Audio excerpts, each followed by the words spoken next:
उत्तराखंड को आमतौर पर ठंडे मौसम, बर्फ से ढकी चोटियों और हरे भरे जंगलों के लिए जाना जाता है।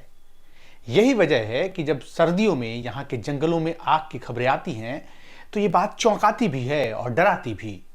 हाल के समय में चमोली जिले की बहुत फेमस फूलों की घाटी के आसपास के वन क्षेत्रों में लगी आग ने इस चिंता को और गहरा कर दिया है। सवाल उठता है कि जब सर्दियों में आमतौर पर नमी होती है, बर्फ पड़ती है, तब जंगल क्यों जल रहे हैं?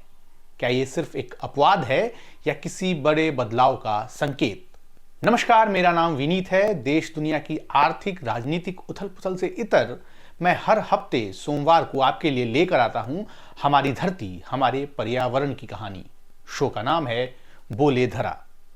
आज के वीडियो में उत्तराखंड, कश्मीर, हिमाचल जैसे हिमालयी राज्यों की बात करेंगे जहां इस सीजन में हुई बेहद कम बर्फबारी और बारिश ने मौसम वैज्ञानिकों के माथे पर बल ला दिया है।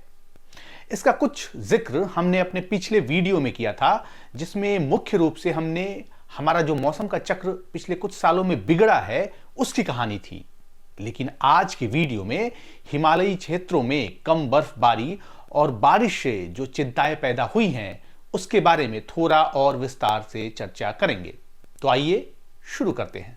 फूलों की घाटी ये दुनिया के उन चुनिंदा इलाकों में से एक हैं जहां सैकड़ों किस्म के दुर्लभ हिमालयी फूल पाए जाते हैं। ये इलाका यूनेस्को विश्व धरोहर सूची में भी शामिल है और प्रकृति की दृष्टि से बेहद संवेदनशील माना जाता है।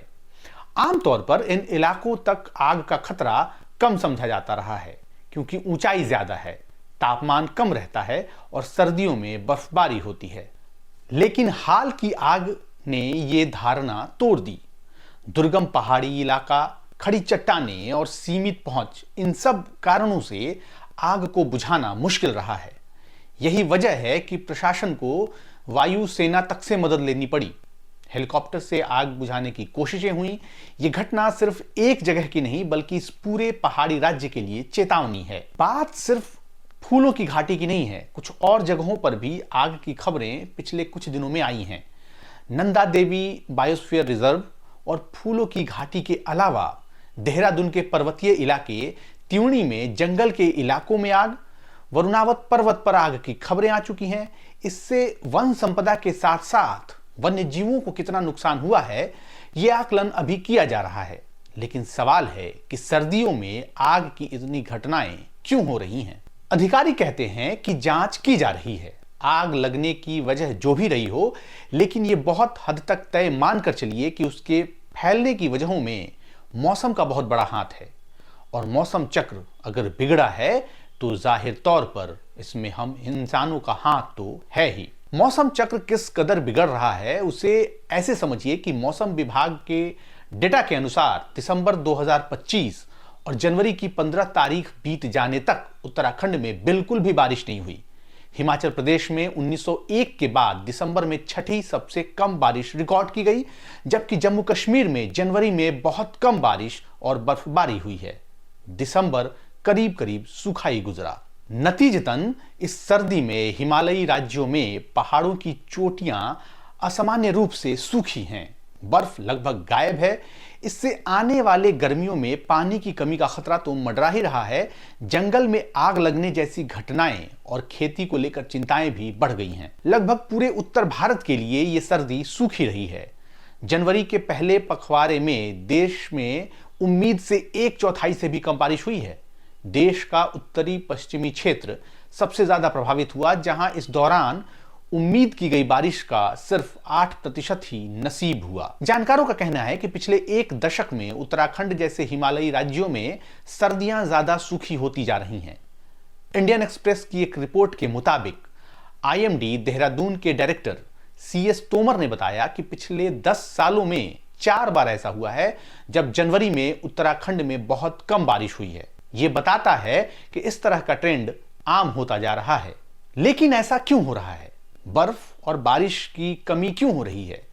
दरअसल सर्दियों के दौरान उत्तर और उत्तर पश्चिमी भारत के इलाकों में आमतौर पर हल्की से मध्यम बारिश होती है, जो मुख्य रूप से वेस्टर्न डिस्टर्बेंसेस यानी पश्चिमी विक्षोभ की वजह से होती है। वेस्टर्न डिस्टर्बेंसेस क्या है और ये कैसे काम करता है, बहुत आसान शब्दों में समझिए तो पश्चिम यानी यूरोप की तरफ से हवा चलती है और सर्दियों में भारत आकर बारिश और पहाड़ों में बर्फ गिराती है। इसे ऐसे समझिए कि यूरोप की तरफ बहुत ठंडी हवा होती है, वो आगे बढ़ती है, भूमध्य सागर यानी मेडिटेरेनियन सी के पास गर्म और नम हवा होती है। यहां दोनों हवाएं टकराती हैं और तेजी के साथ भारत की तरफ चल पड़ती हैं। 3 महाद्वीपों यूरोप, अफ्रीका और एशिया के बीच फैला भूमध्य सागर और यहां हवाओं का खेल बड़ा दिलचस्प है। इस पर विस्तार से फिर कभी बात करेंगे। बहरहाल हम बात कर रहे थे कि कैसे यूरोप से आने वाली ठंडी हवाएं यहां गर्म और नम हवाओं से टकराती हैं और भारत की ओर बढ़ती हैं। ये अफगानिस्तान, पाकिस्तान के रास्ते भारत में दाखिल होती हैं, हिमालय से टकराती हैं और ऊपर की ओर उठकर और सघन होती जाती हैं, जिससे फिर पहाड़ों में बर्फ और मैदानों में बारिश होती है। लेकिन इस साल पश्चिमी विक्षोभ यानी वेस्टर्न डिस्टर्बेंसेस इतने मजबूत नहीं रहे कि बारिश हो सके। दिसंबर में 8 पश्चिमी विक्षोभ धाराएं भारत के सबसे उत्तरी क्षेत्र से गुजरी, लेकिन उनसे बहुत कम बारिश हुई। ऐसी खबरें हैं कि पड़ोसी देश नेपाल में भी इस बार सूखी सर्दियां रही हैं। वेस्टर्न डिस्टर्बेंसेस में गड़बड़ी मतलब कम बर्फबारी और कम बारिश। इसका सीधा असर पूरे इकोसिस्टम पर पड़ता है, जैसे ग्राउंड वाटर रिचार्ज नहीं होना, इस सीजन में उगाई जाने वाली रबी फसलों को जरूरी नमी नहीं मिलना, जंगलों की मिट्टी का सूखना और ग्लेशियर के तेजी से पिघलने का और खतरा। एक्सपर्ट का मानना है कि अगले कुछ दिनों में स्थिति बदलेगी, लेकिन जनवरी के आखिर में या फरवरी में होने वाली बर्फबारी या बारिश बहुत फायदेमंद नहीं होती। फरवरी में वैसे भी तापमान कुछ बढ़ जाता है, ऐसे में बर्फ तेजी से पिघलती है, जबकि नवंबर दिसंबर में बर्फ धीरे धीरे पिघलती है। इससे जमीन में लंबे समय तक नमी बनी रहती है, इसलिए शुरू में बर्फबारी होना ज्यादा अच्छा होता है। अब लौटते हैं उस विषय पर जिसका जिक्र हमने वीडियो के शुरू में किया था, यानी उत्तराखंड और बड़े पैमाने पर रखकर देखें तो हिमालयी क्षेत्रों में जंगल की आग का मुद्दा। सर्दियों के दिनों में यहां से आग लगने जैसी खबरें क्यों आ रही हैं? कई वजहों में से इसकी एक वजह बर्फ और बारिश का नहीं होना भी है, क्योंकि जंगल की जमीन शुष्क और सूखी पड़ी है।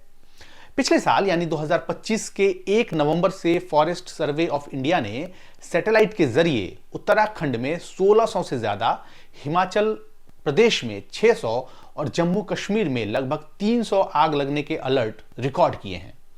और यह पहली बार नहीं हुआ है। सर्दियों में हिमालयी क्षेत्रों के जंगल में आग लगने की घटना 2023-24 में भी सामने आई थी और उसके पहले भी।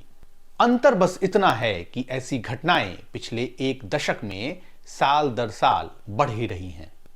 दूसरी ओर ग्लोबल वार्मिंग और जलवायु परिवर्तन की अन्य चुनौतियों की वजह से हिमालय के ग्लेशियर पहले ही लगातार मास लॉस का सामना कर रहे हैं और अब बर्फ के कम टिकने और सर्दियों में कम बारिश से ये संकट और बढ़ सकता है। ग्लेशियर तेजी से पिघल सकते हैं, यही नहीं, इनके तेज पिघलने से प्रोग्लेशियल लेक यानी जो झीलें ग्लेशियर के आगे बनती हैं और सुप्राग्लेशियल लेक यानी ग्लेशियर के ऊपर झीलें बनने की आशंका अधिक होगी। इससे ग्लेशियल लेक आउटबर्स्ट फ्लड का खतरा बढ़ जाएगा। इसके अलावा इक्विलिब्रियम लाइन एल्टीट्यूड जो ग्लेशियर पर उस एरिया या जोन को दिखाता है जहां एक साल में जमाव और बर्फ का पिघलाव बैलेंस में होता है, वो और ऊपर की ओर शिफ्ट हो सकता है। इससे नदियों में पानी का वॉल्यूम भी कम हो जाएगा। कुल मिलाकर देखिए तो ये संकट केवल पहाड़ों तक सीमित नहीं रहेगा, बल्कि मैदानी इलाकों तक असर दिखाएगा। आज की वीडियो में इतना ही।